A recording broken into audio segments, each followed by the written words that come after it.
नमस्कार, राम राम। तो सुबह की बज रही है डेढ़, रात की 1:30 बजे हम निकल चुके हैं रूम से और कल्लू राम और हम जा रहे हैं पशुपतिनाथ के लिए। तो दोनों जा रहे हैं। डेढ़ डेढ़ बजे उठे नहाए तो है प्रभु के दर्शन करने के लिए निकल चुके हैं। तो इंदौर से हम दोनों जाए। कल्लू को बोला मैंने के बटा ले भाई, बाल बहुत बड़े हो गए।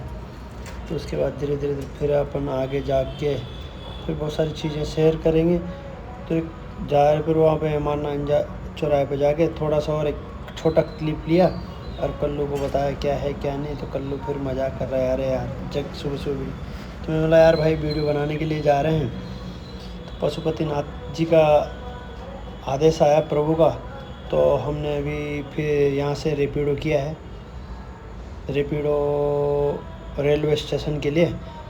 तो रेलवे स्टेशन के लिए इंतज़ार कर रहे हैं हम। तो फिर कल्लू भी को बोला मैंने, यार भाई तू रेपिडो बुक कर, मैं बनाता हूँ वीडियो। तो मैं वीडियो में बनाने लगा। दोस्तों इतना अच्छा वीडियो है ना, लास्ट तक ज़रूर देखना। फिर हम पहुँच गए रेलवे स्टेशन रेपिडो लेके। तो यहाँ पे हम योगेंद्र सेठ का इंतज़ार कर रहे हैं कि योगेंद्र सेठ बाइक लेके आ रहे हैं, वो भी रेपिडो से। तो कल्लू और हम जा रहे हैं। ये खड़ी हमारी गाड़ी जोधपुर इंदौर, जो सुबह 4:30 बजे जाती है। तो हम पहुंच गए वहाँ पर टाइम से। तो योगेंद्र सेठ भी आगे दौड़े पीछे रह गए थे।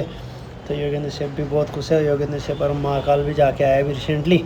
तो योगेंद्र सेठ को तो बहुत मज़ा आया, क्योंकि अभी महाकाल जाने के बाद हम इधर जा रहे पशुपतिनाथ। तो हम प्लेटफॉर्म नंबर 6 से लेंगे ट्रेन।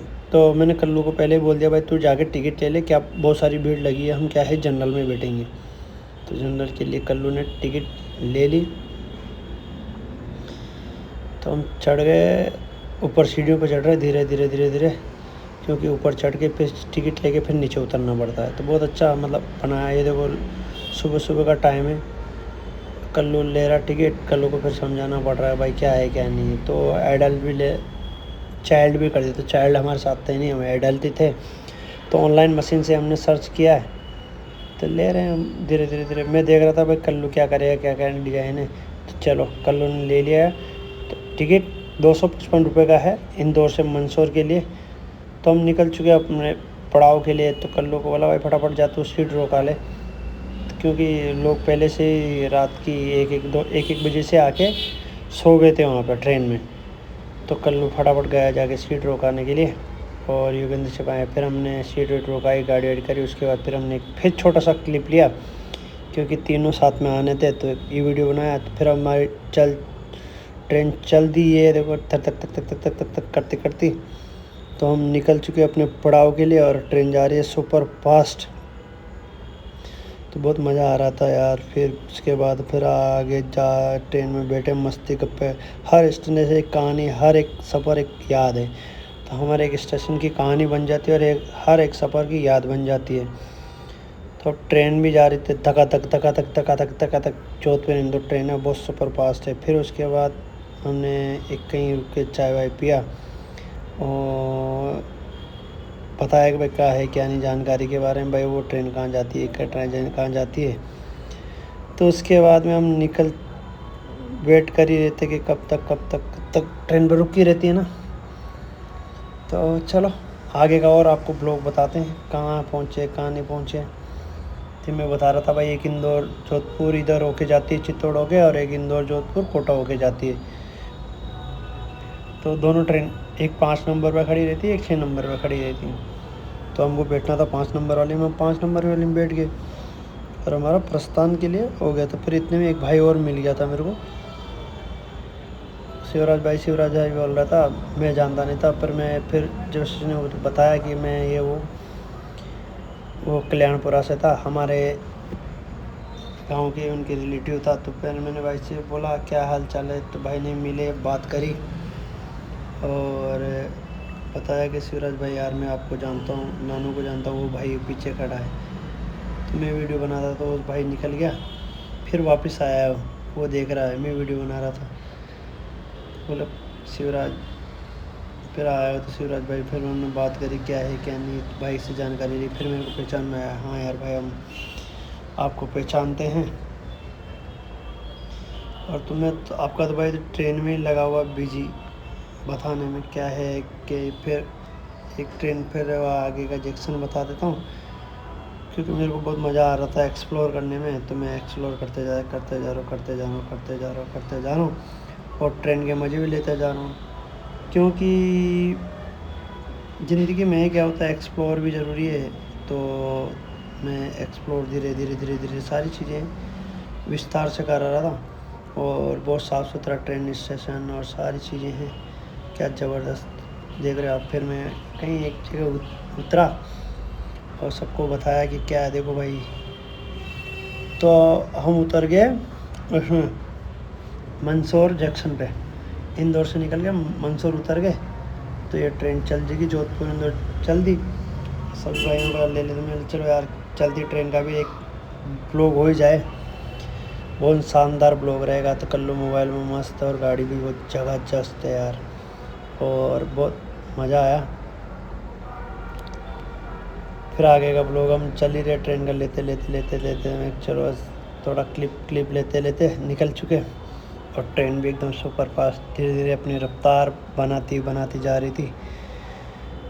तो द्वितीय श्रेणी अलग है, मतलब बहुत सारे है। पर ये ट्रेन क्या होता, लोग जल्दी जाते थे, यहाँ से बनती तो लोग सुबह 1-1:30 बजे आके इसमें बैठ जाते थे। चलती ट्रेन पूरी अपनी रफ्तार तेज़ कर ली, और हम अपनी रफ्तार तेज़ कर रहे हैं स्टेशन से बाहर निकलने के। तो हम निकल चुके हैं पटरी का सारा सीन बताया। तो हम धीरे धीरे एग्ज़िट कर रहे हैं, और ये मंदसौर स्टेशन है। मैं फर्स्ट टाइम शायद मंदसौर स्टेशन पे गया, मंदसौर रेलवे स्टेशन। तो फिर मंदसौर रेलवे स्टेशन का दरवाज़ा बताया, सारी चीज़ें बताई। हम फिर स्टेशन से बाहर निकल के थोड़ा पैदल गए, क्योंकि भूख भी लग रही थी। तो यार चाय का व्यवस्था हो जाए। फिर हम चाय का जुगाड़ कर रहे थे, धीरे धीरे गए जा रहे हैं। चाय ढूंढा, बहुत दूर जाके फिर चाय मतलब इंदौर में तो कहीं भी चाय मिल जाती ठिकाने के, पर वहाँ का मैं बहुत सारी जगह गया, चाय की बड़ी प्रॉब्लम है। तो जाके चाय को देख रहे हो कहीं इधर उधर चाय है कि नहीं, देखते जा रहे हैं, और बातें भी करते जा रहे हैं। और सुबह का टाइम था तो इतनी गर्मी भी नहीं थी। हम सोच रहे कि जल्दी हम दर्शन कर लें, फिर क्योंकि फिर गर्मी पड़ने लगी तो फिर इतना मज़ा नहीं आएगा, गर्मी बहुत है। फिर हम जा रहे थे अपने पद की, फिर मैंने इसकी केप निकाली, क्योंकि केप और अच्छा लग रहा था बिना केप में। तो अपने बाल तो ऐसे हो रहे थे। तो युगेंद्र सर भी मस्ती से साथ हमारे साथ जा रहे, और मस्त मुद्रा में हम जा रहे हैं अपने चाय के अड्डे पे। देखते हैं कहाँ तक हमें चाय मिलेगी। फिर क्योंकि चाय के साथ साथ फिर हमको आराम से इसलिए भी जा रहे थे कि एक बंदे का इंतज़ार भी करना था हमें। तो एक बंदा आ रहा है वो, फिर हम बैठ गए रिक्शे में बैठ के हम निकल चुके हैं वहाँ के लिए, कहाँ के लिए, पशुपतिनाथ के दर्शन करने के। तो प्रभु के दर्शन करने के लिए निकल चुके हैं हम। तो अब बताऊँ आपको पूरा विस्तार से। तो कल्लू राम को मैंने दिया, तो कल्लू राम ने हमेशा मोबाइल को आड़ा टेढ़ा कर ही देता। मैंने बोला सही कर ले रहे भाई, तो वीडियो पूरा उल्टा कर दिया उसने, तो मैं सही कर दूँगा। और हम एक बैटरी वाले रिक्शे में बैठे, जो 10-10 रुपये लिए, और स्टेशन से तो 15 रुपये लेता शायद। तो थोड़ा हम आगे निकल गए थे, वहाँ से 10-10 रुपये लिए, और हमको पहुँचा रहे हैं। वो भैया उससे बात करते करते जा रहे हैं। तो मैंने देखा यार ये क्या है क्या नहीं चीज़ें। तो फिर मंदसौर का बाज़ार है, और भाइयों से भी बात करी। ये बाज़ार देखते बहुत बड़ा चौराहा, सब पार करते गए। तो जा रहे हैं हम, बातें करते रिक्शे में, ऑटो में, सारी चीज़ें, और बहुत सारी आपको जानकारी भी देते जा रहे हैं, क्योंकि ये ज़िंदगी का सफ़र है, कटते जाएगा। तो मैंने भी लिया, मैंने इसमें खड़े में ले लिया था। फिर कल्लू रास्ते क्योंकि कल्लू पहले 3-4 बार जाके आ गए यहाँ पे पशुपतिनाथ। तो कल्लू को ले गया था मैं, क्योंकि हमें आसानी रहे जाने में, पूछना ना पड़ा, डायरेक्ट हम पहुँच गए, और बढ़िया प्रॉपर दर्शन हो गए। हर चीज़ तरीके से कल्लू राम ने बता दी। तो भाई दिनेश भाई भी आ गया था साथ में और कल्लू भी आ गया और बढ़िया बातें करते करते हम अपने पड़ाव के लिए निकल गए। तो फिर ये आ गई शिवना नदी। शिवना नदी के किनारे ही पशुपतिनाथ मंदिर है। तो हम शिवना नदी पार करके और मैं पहचान में कौन सी नदी पर शिवना नदी तो बहुत बार हमने देखी है। शिवना नदी पार करके हम फिर निकल चुके हैं। ये जो मंदिर दिख रहा है पशुपतिनाथ मंदिर है। हम बैटरी वाले रिक्शे से जा रहे थे तो हम सोचा आगे उतरेंगे और इस रास्ता इधर से भी था। फिर हमने क्या बोला आगे से अच्छा चीज़ें यात्रा कर बता के धीरे धीरे बताएंगे। पशुपतिनाथ मंदिर, ये ब्रिज है शिवना ब्रिज, शिप्रा का नाम है, शिवना ब्रिज है शिवना नदी का। और ये पशुपतिनाथ मंदिर मंदसौर में बहुत प्यारा मंदिर है, बहुत शानदार मंदिर है। और तो हम धीरे धीरे दर्शन करते हुए निकल चुके। मैंने बोला यार आगे, कल्लू ने बोला आगे से भी है तुम 3-4 प्रवेश द्वार है। बोला यार प्रवेश द्वार से आगे से चलेंगे और आगे से कॉरिडोर भी बढ़िया बना रखा। तो फिर कॉरिडोर से क्या जाने में अच्छा लगता है और वीडियो भी बनाने में अच्छे लगते हैं। भाई लोग भी सारी चर्चा करते जा रहे हैं। और गर्मी तो धीरे धीरे बढ़ रही थी, गर्मी तो बहुत। तो दोस्तों मैं अभी आपको पशुपतिनाथ मंदिर की हिस्ट्री बताऊंगा।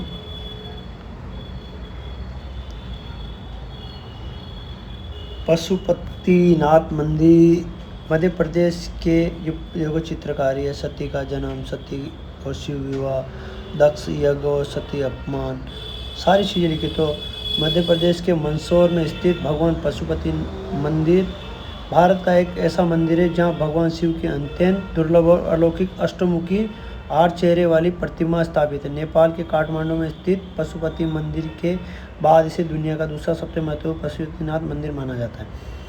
प्रतिमा की अनोखी खोज का इतिहास साल 1940 की घटना है। मंदसौर के एक स्थानीय धोबी जिनका नाम उद्दा जी भगत था, वह रोज नदी के किनारे एक बड़े पत्थर पर कपड़े धोया करते थे। एक रात उन्हें सपने आया कि जिस पत्थर पर वो कपड़े धोते हैं वो कोई साधारण पत्थर नहीं बल्कि साक्षात भगवान शिव की मूर्ति है। नदी से बाहर निकालना। उद्दा जी ने ये बात स्थानीय लोगों को प्रशासन को बताई। जब इस जगह खुदाई और खोज की तो 1940 में नदी के किनारे पानी ये विशाल और अष्टमुखी शिवलिंग बाहर आया।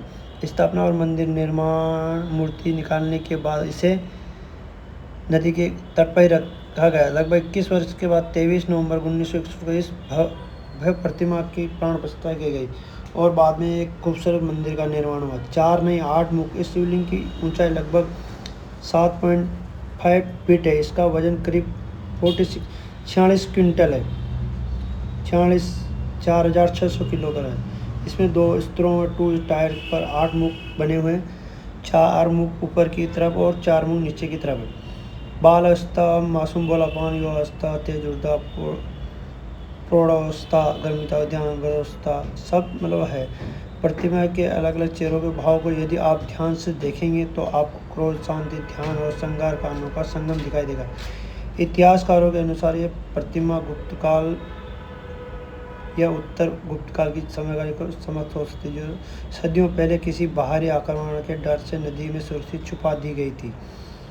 तो ये जो मैंने इतिहास बताया ये पशुपतिनाथ मंदिर का है। ये मंदसौर में स्थित और कॉरिडोर बहुत प्यारा मंदिर है। तो हमने फिर जलपान किया। एक अंकल जी पानी पिला रहे थे, जलपान करवा रहे थे। मैंने क्यों न जलपान किया जाए और कॉरिडोर की भव्यता भी देखी जाए। तो मैं कॉरिडोर की भव्यता भी देख रहे और जलपान भी करते जा रहे थे और मैं प्रभु का मंदिर भी बता रहा हूँ आपको, शानदार मंदिर। फिर हम प्रवेश किए। फिर कल्लू ने बोला प्रसाद लेने, फिर बाद में फिर प्रसाद लेने गए। तो ये है प्रवेश, अंदर से नीचे से होके जाते हैं। सिस्टम इतना तगड़ा बनाया ना, बहुत तगड़ा सिस्टम बनाया, बहुत मज़ा आता है। इतना मतलब कितनी भीड़ हो, कोई वीआईपी दर्शन नहीं, कुछ नहीं, सीधे जाओ दर्शन करो। तो ये है चित्र गैलरी, इसमें सारी चित्र गैलरी है, फ़ोटो गैलरी में इसमें सारी चीज़ें विस्तार से बताई गई है कि कब कब क्या हुआ, कब शिलालेख निकली, कौन कौन राजा महाराजा आए यहाँ पे। तो ये चीज़ें हैं। ये पंडित उदाजी जी भगवान जो धोबी है उन्होंने खोज करी थी इस मंदिर, इस शिव जी। इनके सपने में आया था, रोज़ ये जो कपड़े धोने जाते थे तो इनके सपने में आए थे, बोले पत्थर नहीं ये कुछ है। तो प्रभु के दर्शन जैसे दिया तो इन्होंने गांव वालों को, स्थानीय लोगों को बताया। स्थानीय लोगों ने फिर आके करा प्रशासन। उसके बाद जब खोदने लगे तो उसके बाद बहुत विशालकाय अष्टमुखी इनकी पशुपतिनाथ जी की मूर्ति निकली। तो फिर सबने 21 साल तक नदी के किनारे ही मूर्त को रखा गया। फिर 1940 में जब पता, फिर 1961 में पर मंदिर का प्राण प्रतिष्ठा किया गया। उसके बाद पूरा इतना मंदिर धीरे धीरे मंदिर ये माधवराव सिंधिया जी राजमाता जी फिर पूजा करते हुए उस टाइम का है। और उदाजी धोबी जो उनके सपने में आए प्रभु, तो प्रभु भी हर किसी के सपने, अष्टमुखी पशुपतिनाथ महादेव हर किसी के सपने में आते हैं। प्रभु भी इसी कहते हैं। इंदिरा गांधी भी आए थे, अटल बिहारी वाजपेयी जी भी आए थे यहाँ पे। बहुत सारी बड़ी बड़ी प्रतिम जो हस्तियाँ वो आ चुकी है प्रभु के दर्शन करने के लिए। बस मोदी जी का इंतज़ार है, मोदी जी भी जल्दी आ जाएंगे प्रभु। और ये नया रूप है मंदिर का। और जाके मंदिर के ये इधर भी शिवलिंग है, फिर आगे जाएंगे वो भी शिवलिंग है। तो अंदर जाके पूरा मंदिर के दर्शन करें और प्रभु के दर्शन करें। और बहुत अच्छा लगा क्योंकि बहुत दिनों से मेरी ये थी कि मैं प्रभु के दर्शन करूं और जाऊं। और आखिर में वो पल आ ही गया और प्रभु के दर्शन कर लिए। और बहुत अच्छा लगा क्योंकि मैं बहुत बार जाके आ गया वहाँ पे, दर्शन नहीं कर पाया। तो जब प्रभु का जब बुलावा आता, जब भी आप ज़रूर जाइए, कहीं से भी जाए। मंदसौर स्टेशन पे उतरे, वहाँ रेलवे स्टेशन से 3 किलोमीटर है और बस स्टैंड से शायद 2 किलोमीटर होगा। तो आप सिक्योरिटी गार्ड साहब है, अंदर से फ़ोटो नहीं खींचने थे, बाहर से फ़ोटो खींचते। कितना विशाल का है प्रतिमा है, 4 मुख ऊपर है, 4 मुख नीचे हैं, मतलब सब अवस्था में मुख है। अष्टमुखी पशुपतिनाथ जी है। काठमांडू के बाद विश्व में दूसरा मंदिर है और भारत में प्रथम मंदिर है पशुपतिनाथ का। तो आप जब भी जाओ तो ज़रूर दर्शन करें। मैं दर्शन करा, इतना अच्छा, क्योंकि इतनी अच्छी व्यवस्था है ना, कोई वीआईपी नहीं, सब एक समान है। और 4 दरवाजे, कहीं से भी आप दर्शन कर सकते हो। और कोई भीड़ भाड़ नहीं, कोई ये नहीं है कि भाई ये धक्का मुक्की। इतना अच्छा चीज़ है। तो मैंने दर्शन कर लिए प्रभु के। और फिर हम प्रांगण में घूमे, सारी चीज़ें नल देखे। फिर उसके बाद हम लोटा लिया, लोटा लेके हम प्रभु के जल चढ़ाएंगे। तब जल चढ़ाने के लिए मैं निकल चुका हूँ। तो इतना अच्छा है ना, क्या सुंदर दृश्य है, मनमोहित हो जाता है। तो मंदिर में बता रहा दीप प्रज्वलित होता है, वो पूरी धर्मशाला मंदिर सारा एक नंबर है यार। इतना आप एक बार जाओगे ज़रूर बार बार जाने का मन करेगा। ये देखो मैंने बाहर से आपको दर्शन करा रहा हूँ। क्या वो 7.5 फीट ऊँची, 7.5 फीट ऊँची प्रतिमा है। इतनी विशाल का प्रतिमा मिली थी प्रभु के। तो ये सपने में आई थी उदाजी धोबी के। और ये घंटा देवाजी महादेव का, बहुत इसको छूते नहीं, रस्सी बांध के रस्सी से बजाते हैं। और फिर हम निकल चुके नंदी महाराज के दर्शन करके आगे। फिर ये जो एक शिवलिंग है जो बना रखा, बहुत ही प्यारा, यहाँ पे हमने जल चढ़ाया। उसके बाद फिर हम निकल चुके आगे के पड़ाव के। तो ये है कछुआ महाराज। मैंने पहले फर्स्ट टाइम देखा कि शंकर भगवान के मंदिर के पास कछुआ। पर ये आगे नंदी महाराज। नंदी महाराज तो हमेशा रहते ही, पर कछुआ तो मैंने पहली बार ही देखा। तो नंदी महाराज के दर्शन करे और वीडियो बनाया हमने और निकल चुके अपने पड़ाव के लिए। शंकर भगवान का एक अलग से पिंड बना रखा था। तो आज का ये ब्लॉग है मेरा पशुपतिनाथ मंदिर मंदसौर। आप ज़रूर देखिए लास्ट में। फिर मैं शिवना नदी का आपके दर्शन कराता हूँ। शिवना नदी बहुत इधर से मतलब छोटा प्रॉपर, जब हम इधर बसी साइड में जाते हैं इस साइड में बहुत बड़ा है, तो उधर भी मंदिर है। मतलब ऐसा लग रहा है जैसे काशी में आ गए। तो शिवना नदी के दर्शन करें और सारी चीज़ें आपने शेयर करा। उसके बाद फिर हम निकल चुके। तो कमेंट में ज़रूर लिखिए जय पशुपतिनाथ और वीडियो को ज़्यादा से ज़्यादा शेयर करें। हर